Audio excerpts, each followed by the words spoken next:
we are joined with JVK. Hello, How are we doing? hello. How excited are you? You guys are playing in like less than 3 hours. I know So it's. excited. I feel so ready. Like it's like the nerves. I definitely know are gonna kick in like 5 minutes before, but right now I'm just like pumped. Like I'm so ready to play. Yeah, I can feel the energy for sure. It's contagious. Definitely. So have you been to Boston Calling before? No, This is my first time. I've always wanted to go and I've never been able to until now. Wait, no way. Yeah. So the first time Yeah. you're here, you're hitting the stage. Yep. Yep. It's That so is cool. the ultimate flex. So now that you're on grounds, like, what do you think? Like, is it bigger than you thought? Is it? So Yeah. huge. It's Hey, it's definitely like we're bigger, walking yeah. through and it's just like you think it's gonna end and it just keeps going. Yup. It's so big. You know, you got to ride the Ferris wheel at some point. Oh, We absolutely, definitely absolutely. How did this opportunity even come to be? Because JVK is fairly kind of new. Yeah, so I had started JVK about like 2 years ago, about a little bit over 2 years ago, and they just found us. Like it's crazy. I wish I had like a more interesting answer, but like it was simple as that. They literally I was in the airport like coming home from Nashville, and all of a sudden I get an email, and I'm like, was freaking out. Like freaking out. He's like, oh my god, like, hey, how's it going? I would argue like that is actually more interesting than saying like, oh, I knew someone. I think Yeah. that is a testament to your talent. Like clearly you Thank killed you. it. You've been making a name for yourself, and real recognizes real. Thank good you so work. much. Absolutely, thanks, But man. no stranger to music festivals. You played Louder Than Life last year. Absolutely. Oh, yeah. How is that experience, and how are you taking what you learned there and bringing it to Boston Calling? It was a huge learning experience for me. Like I would say it was one of those things where it was like it was such an honor to be chosen for something because it was through Berkeley. It was through Berkeley Popular Music Institute, and you know they kind of take you through this like boot camp and kind of show you like okay like the things that you just wouldn't think about naturally like you know are automatically like ingrained into your head start Yeah. thinking about. And I feel like you know because we were so new to it, we were so just kind of like unaware of how much work it would be to get to that point.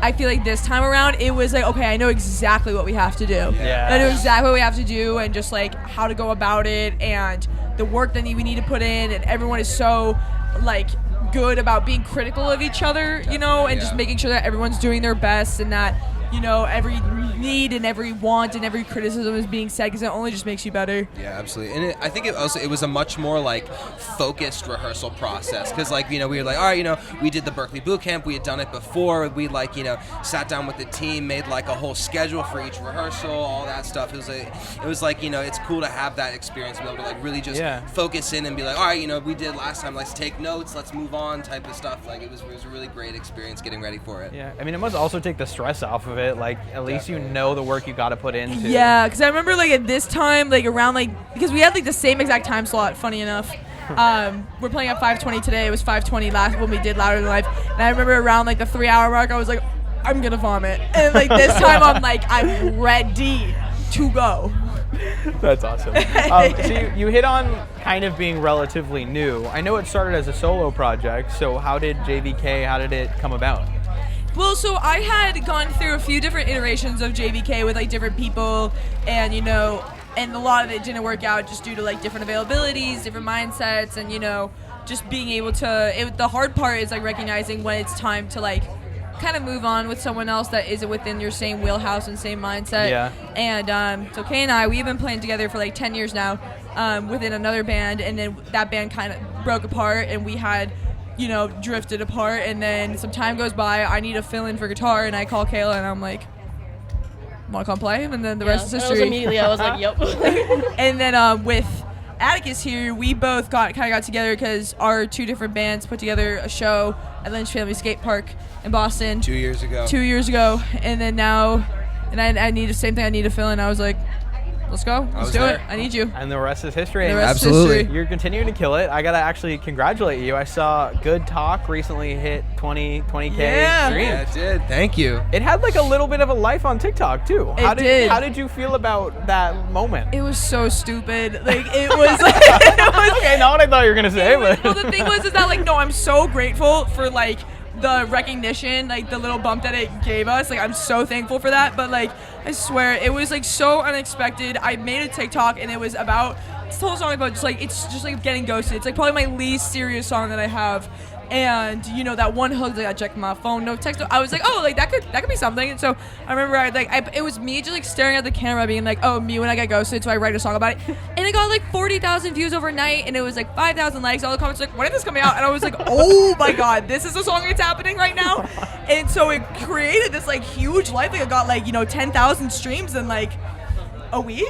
It was something crazy like that. And a lot of time's gone by since, and so much has changed. And I just think it's so funny that was the one that got that life on TikTok. Definitely. And that song also taught me so much, because in my head I'm like, oh, I don't need to use TikTok anymore. Like, I made it. And I was like, oh no, everyone's going to forget about you if you don't keep posting. And that's the love and hate with social media, because the instant gratification kind of like keeps you there. But the second you don't kind of like continually give into it, because it's like, for me, it's like, oh, it was like me being silly, but that's not like me as a musician. So it was like one of those moments, and that's why I say it's so stupid, because I was just like, I was like, of course, the one where I'm like, it's the least serious, and it's like, but it's very relatable, but it's, and I'm on TikTok, which I never use, and then it's like, oh, great, A stupid learning experience. It was a stupid learning experience, but like I'm so grateful for it. Yeah. So grateful for it. Well, I mean, it kind of even helped me realize that I think, like with your genre specifically, you kind of forget that TikTok, there is a platform that will highlight it, because you think TikTok like pop, all like even like bedroom pop. But I'm glad that your genre is able to get some light on the app too. Yeah, absolutely. I think the biggest thing that like, I don't know, in terms of TikTok, I think it's finding the balance of like, this is authentic to me, like in terms of like the music and also how I'm portraying myself, because I feel like a lot of the time people kind of fall into like, did I just write the song of the summer? And did I do this? And oh my god, like if you relate to this, and it's like that, I don't know, like to me, like that's not what music's about. It's like if you're creating something and it just happens to resonate with a lot of people, that's what should be the most important, instead of just like trying to cram it down everyone's throat. It's like the same like 10 seconds. So I hope in terms of like music on TikTok, if TikTok doesn't get banned, like if it doesn't get banned and there's still life to it, I just want to see more musicians just be more authentic to themselves and who they actually are as a person. Yeah. So I know you all want to run the authenticity train for sure, and you are.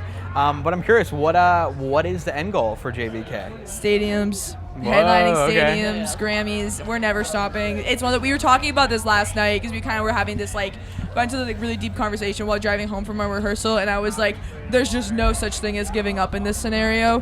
It's not like, like it's like, okay, it's like we play Boston Calling now, we're eternally grateful for it, but it's like we're playing again in a few years. And then it's like, okay, like Louder Life, we're coming back in a few years. It's like always the mindset of like, you don't just stop there, you have to keep the relationship, continuously be invited back, show like why you're meant to be there. And it's like that's all. We're not just no giving up. So it's like we just have to keep going until. The way I'm clipping that and like listening to it every morning, that was awesome. That was inspiring. Yeah. Thank you. But I love it, and that's a mindset you have to have, and that's why Absolutely. you're here at Boston Calling. Absolutely. Obviously, we're here, happiest tent of all Boston Calling, the Happy Valley tent. Oh, yeah. I'm curious. We've been talking about your career. We've been talking about your music. Beyond that, though, what do you guys got to look forward to that makes you happy? This 3 hours from now we're playing Boston Calling. I know you literally said like besides music, but it's like that. Everyone always. That's answers my music, life. Like yeah. that. That's That's my what I life. do. Just keeps Like me going, It's literally just wake up, do the 9 to 5, and then music from 5 to 5. It's like, you know what I mean? It's Pretty like much, you just don't yeah. stop. It's like, this is like playing music, being around like my two best friends right here and just continuously working. That's what makes me happy, honestly. Well, thanks for spending time before your set with me. I'm course. honored. Thank because you. I mean, I would not be a person You right interview now. so many cool people, so the fact that you were wanting to interview us, I'm honored. Oh, I appreciate that. And now, even better, I got a gift for you. Oh my gosh! There's a few gifts in there, actually. The best kinds of gifts. Is this gonna make me happy? I think it might. Oh! Let's go. Can I open this on camera? Yeah, please. Happy Valley. Yeah. Let's see. Unboxing. There's some hats in here. Okay. Oh. Hitmaker, that's what we are. Those are the vapes.